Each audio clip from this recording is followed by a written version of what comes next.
Donald Trump vai tomar a Groenlândia? Esse é um assunto que voltou a reverberar em 2025 no segundo mandato de Donald Trump e gerou muita controvérsia global. Nesse vídeo a gente vai falar sobre as motivações, as implicações, as reações e as notícias recentes sobre essa possibilidade de tomada da Groenlândia por parte do governo de Donald Trump, presidente dos Estados Unidos. A declaração foi dada antes da decisão de Washington de reduzir a agenda de J.D. Vance no território e focar em uma base militar americana, medida aplaudida pela Dinamarca. Esta não é a primeira vez que o republicano fala em controlar a Groenlândia, uma enorme ilha coberta em 80% por gelo. Trump já tinha feito isso durante o primeiro mandato e voltou à ofensiva desde a reeleição. Trump mencionou a compra da Groenlândia pela primeira vez em 2019, sugerindo a possibilidade de um acordo financeiro com a Dinamarca. A Groenlândia é um território autônomo da Dinamarca. Bem, essa ideia de compra foi dada como absurda pela então primeira-ministra Mette Frederiksen, já naquela época. Mas agora, em 2025, após a sua segunda eleição, o tom de Donald Trump mudou. Agora ele fala em tomada da Groenlândia, seja por negociação ou seja por força, como aliás é parte da sua visão expansionista. Na quarta-feira, Donald Trump voltou a falar do assunto e disse: "Nós vamos tomar a Groenlândia." And I also have a message tonight for the incredible people of Greenland. We strongly support your right to determine your own future. And if you choose, we welcome you into the United States of America. We need Greenland for national security and even international security, and we're working with everybody involved to try and get it. But we need it really for international world security, and I think we're going to get it. One way or the other, we're going to get it. E tudo isso ocorre antes de uma visita da comitiva americana liderada por Usha Vance e Michael Waltz. Os líderes groenlandenses chamaram isso de agressivo e a Dinamarca já reagiu com alarme. Mas vamos ao que interessa. Qual é a motivação de Donald Trump para tomar a Groenlândia? Número 1, segurança nacional. A ilha abriga a base militar de Pituffik, essencial para a defesa antimísseis e monitoramento do Ártico contra a Rússia e China.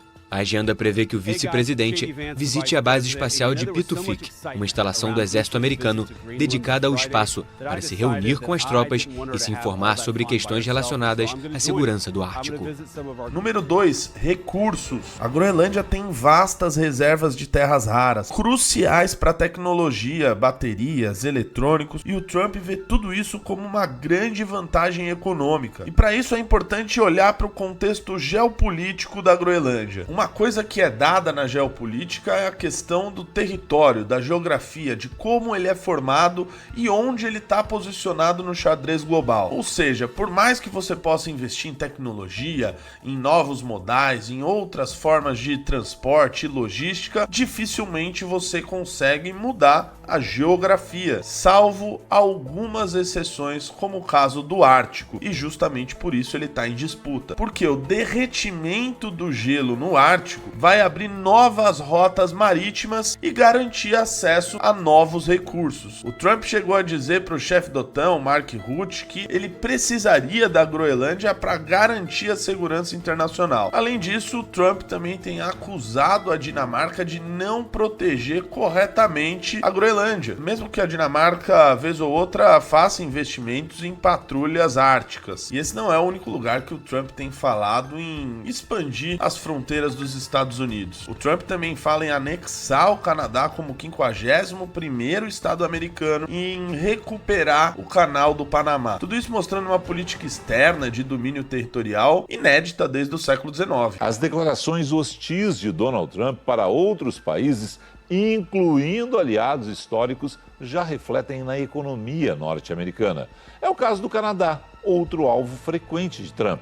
Números do turismo indicam que cada vez menos canadenses têm cruzado a fronteira para viajar pelos Estados Unidos. O primeiro-ministro da Groenlândia chamou a visita americana de altamente agressiva. Esta não é a primeira vez que o republicano fala em controlar a Groenlândia, uma enorme ilha coberta em 80% por gelo. Trump já tinha feito isso durante o primeiro mandato e voltou à ofensiva desde a reeleição.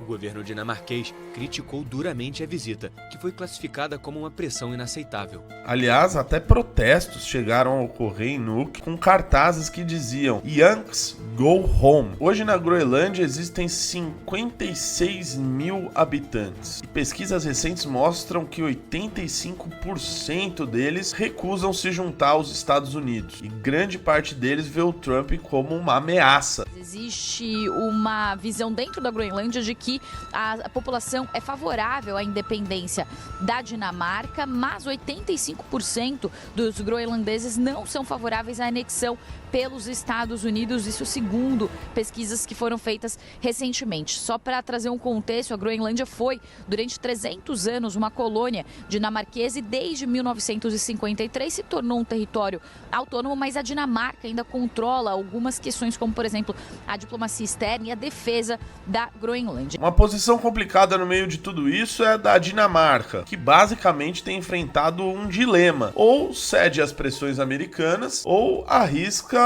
que tensões com os Estados Unidos aconteçam. Sobre a visita, Mette Frederiksen chegou até a celebrar que a visita ela será focada apenas a uma visita a uma base militar, mas sabe que a pressão de Trump não vai parar por aí. Os groenlandeses ao longo do tempo têm buscado por mais autonomia ou independência da Dinamarca, mas não parecem muito aptos a quererem trocar um dono por outro. E essa é a posição do partido que venceu as últimas eleições recentes na Groenlândia. Enquanto isso, líderes europeus expressam indignação com essa postura americana, temendo esse precedente expansionista. A OTAN está dividida, já que o Trump já sugeriu usar a aliança para pressionar a Dinamarca. Enquanto isso, a Rússia e a China observam de longe e podem até explorar essa instabilidade para avançar sobre o Ártico. Quais são as formas que a gente pode esperar de ver essa história toda se desenrolar? Primeiro, por meio de negociação, ou seja, o Trump oferecer bilhões de dólares para a Dinamarca para tentar comprar aquele território, mas para isso ele enfrenta resistência política e também popular. Número 2, pela força. Uma ameaça militar é bastante improvável, mas não totalmente descartada. Número 3, rejeição. Caso a Groenlândia e a Dinamarca resistam e façam com que o Trump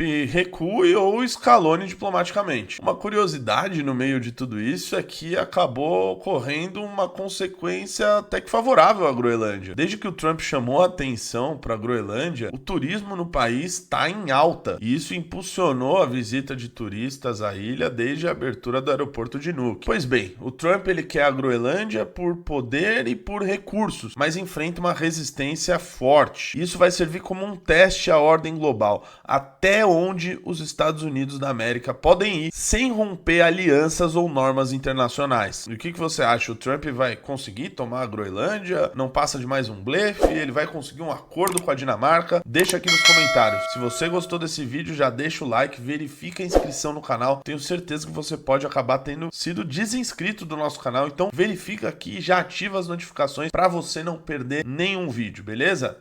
Beijos e abraços.